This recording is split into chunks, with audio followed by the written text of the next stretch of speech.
what's going on, superhero people? Jacob Bartley here for Comic Hero Talk, and I'm here to talk about Arrow Season 5. I finally finished the season. I know I'm late.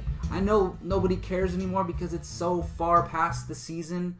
But hey, I just wanted to get in front of a camera and give my thoughts. Maybe one or two people will check it out and like it. Who knows? That being said, I'm going to jump into spoilers with Arrow Season 5. No need to talk non-spoilers because everyone who likes this show has pretty much seen the finale already. And if you click on the video, you know it's a spoiler. So you've been warned. Now let's jump right into it. Right off the bat, I'm going to say, I think this is the best season of Arrow since Season 2. And for the longest time, I thought Arrow Season 2 was the best season of comic book TV ever made. Ever.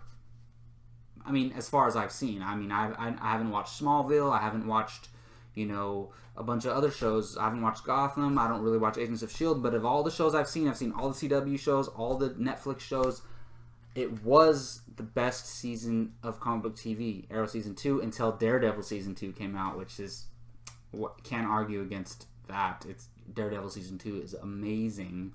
But I think Arrow Season 5 is the best season of Arrow since Season 2. And this show means so much to me. And I think Arrow doesn't get enough credit for being one of the first shows in this new era of comic book TV. Like, honestly, it put this stuff on the map. And I know the superhero movies had a lot to do with superhero television coming to prominence, but Arrow was kind of the first one out of the gate of this new generation of comic book TV shows, and it doesn't get enough credit for starting this whole thing. But yeah, definitely the best since Season 2. And I gotta start with the villain. Look, I didn't love Adrian Chase. I would never want to follow an Adrian Chase / Prometheus TV show. I don't care about the character alone enough, and I didn't think he was a great villain, but he did one thing that no one has done. Even Slade Wilson couldn't do this. He broke Oliver completely. He destroyed Oliver. When he tortures him, I've never seen Oliver that broken. Even when Slade stuck a sword through his mother's heart in front of him, Oliver has never been so broken than after Adrian Chase tortured him. So I give props to that character for finally getting to Arrow. Now I'm going to jump to the season finale. Look, the season finale was badass. You got Arrow getting Deathstroke, Nyssa Al Ghul, Malcolm Merlin, and Oliver. Those are 4 of the deadliest people on the planet. And he has them 4 working together to go rescue his team and his family and all them. I thought that was amazing. I'm like, what am I watching? I'm losing my mind. This is great. And then it just ends on this huge cliffhanger. I didn't love the cliffhanger, but I loved the setup. That felt like a first half of a season finale. Now, does that mean Season 1 of Arrow is going to pick up right then? Or is it going to 6 months later, and then they tell it in flashbacks? Who knows? I really love the setup of the finale, and then it just ends on this note. But I do like what Adrian Chase was trying to do. He was trying to take everything away from Oliver and also expose Oliver's to his son as the Green Arrow. That Green Arrow had no idea who his father was. That Oliver was the Green Arrow, or that Oliver was his father, or that Arrow is his father. So I thought that was pretty cool because Oliver tried so hard to keep that away from his son and the son's mother, and he had a promise to the mother that he was going to stay out of his life like that. Like, he could still come around as Oliver Queen and talk to him, but he could never tell him that he's his dad. And Adrian Chase flipped that on Oliver's head, and I just love the reflection that Adrian Chase has on Oliver. I don't like Adrian Chase as an individual villain, but what he means to Oliver and how he reflected Oliver, I really, really love that. I really also love that there's not a lot of supernatural stuff in this season. You had Ragman, which I actually liked the character of Ragman. I forget the actual human name of him, but I liked him. And then his suit gets destroyed and he leaves. I was iffy about him because I liked the human character. I don't know if I loved Ragman as a superhero, but it was cool having him around for a little bit and then him dip out, and there's not any supernatural elements, which was great because Season 4 with Damien Dark wasn't that great in my opinion. It's because you have Oliver, who doesn't have superpowers, fighting a superpower being. It gets very difficult.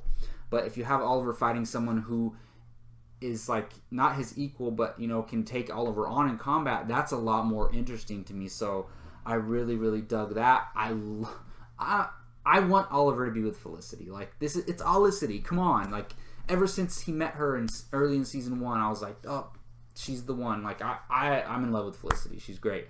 But I want them to be together. And those moments near the end of the season where you got the flashback of them hooking up, she's like, I'm not ready. And then a couple moments in the last couple episodes, they had some like flirtation and some moments like they might be getting back together.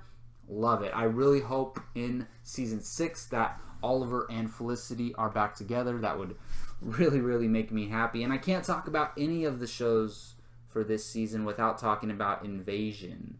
Invasion was pretty cool. And particularly what the Invasion episode on Arrow season 5 meant for Oliver. It was the 100th episode of the series so far. And they had a really personal episode for Oliver in that because they had Sarah, Oliver, and Thea like in those think tanks on the alien ship, and they got to see their mom and all these other people, their parents, and it was a really emotional episode for Arrow, and particularly not just Oliver, but like for Thea and Sarah, and they got to have their old lives back, but it was obviously not a reality, and I really dug that episode for what it meant for Arrow and for the overall Invasion crossover. I really liked the Invasion crossover. Like I said before in my Flash review, I liked the actors interacting with each other and the characters interacting with each other, but the action was a little bit disappointing. The big fight on top of the rooftop with the aliens wasn't that great, and I understand it's a TV budget, but if you're gonna go for it, just go for it and give it your all. And I felt like they kind of half-assed the whole action aspect of the Invasion. The storytelling was great, characters were great, character interactions were great, but the overall, like, you want to see the heroes whoop some ass together, and I thought the Invasion fell a little bit short on all the episodes for the crossover. And one of the things that have been very weak in Arrow since Arrow season 2, well, Arrow season 2 was great, but since Arrow season 3, the flashbacks have not been great. After he left the island, I didn't give a shit about anything that Oliver's doing, honestly. Like, yes, the only thing it's done for me is that showed me that how he accessed all his skills. Everything that he knows how to do, I know how he learned all that stuff now. And that's cool, but none of the flashbacks kind of got me like the ones back on Lian Yu did. The ones with Slade, the ones with him interacting with Dr. Ivo and Sarah and all that. I loved all of those flashbacks. And you have this one with the Bratva and with Anatoly. I thought they were better than the last couple seasons, but I still did not love the flashbacks. They were just okay, in my opinion. But like I said, the season finale was lit. The cliffhanger was... I don't know how I felt about the cliffhanger, but it was alright, in my opinion. But now I gotta wait till like October to watch Arrow season 5.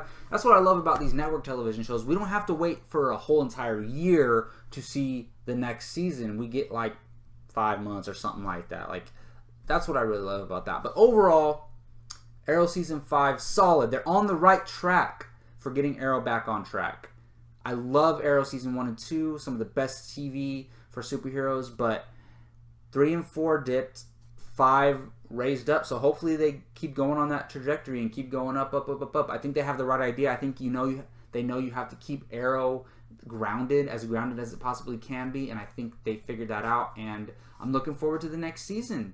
So there you go, my thoughts on Arrow Season 5. Let me know in the comment section what you thought of Arrow Season 5. If you're looking forward to Season 6, were you happy with the way this season ended? Let me know. Hit that like button. Follow Comic Hero Talk if you like all things superhero, comic book movies, comic book TV shows, and comic books. I review it all. I am Jacob Bartley. Again, thanks for watching. Until next time, see you later.